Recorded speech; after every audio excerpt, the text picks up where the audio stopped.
Consumer fed MD സ്ഥാനത്ത് നിന്ന് Tomin J തച്ചങ്കരിയെ മാറ്റരുതെന്ന ആവശ്യത്തിനുമേൽ തൊഴിലാളികളുമായി മുഖ്യമന്ത്രി നാളെ ചർച്ച നടത്തും.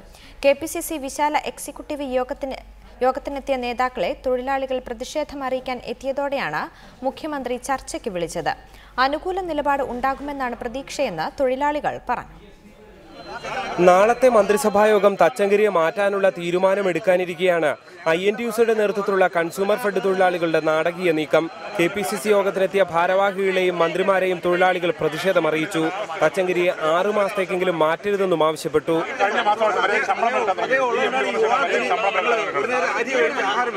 മുഖ്യമന്ത്രി എത്തിയപ്പോഴും തൊഴിലാളികൾ ഇതേ ആവശ്യം മുന്നോട്ട് വെച്ചു. വിശദമായി തൊഴിലാളികളുടെ ആവശ്യം കേട്ട മുഖ്യമന്ത്രി നേതാക്കളെ ഉള്ളിലേക്ക് വിളിപ്പിച്ച് നാളെ ചർച്ചയ്ക്കെത്താൻ ആവശ്യപ്പെടുകയായിരുന്നു. കാണേണ്ട എല്ലാ മന്ത്രിമാരെയും ഞങ്ങൾ ഇന്ന് കണ്ടിട്ടുണ്ട്. എന്തായാലും അനുകൂല തീരുമാനം ഉണ്ടാവും, ഇന്ന് തന്നെ ഉണ്ടാവും എന്നാണ് ഞങ്ങളുടെ പ്രതീക്ഷ.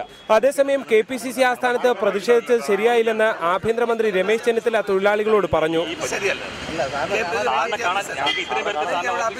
ഇതേ നിലപാട് മന്ത്രി കെ ബാബുവും വ്യക്തമാക്കി.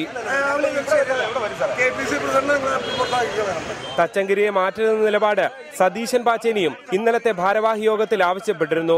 G Sreejith, reporter, Thiruvananthapuram.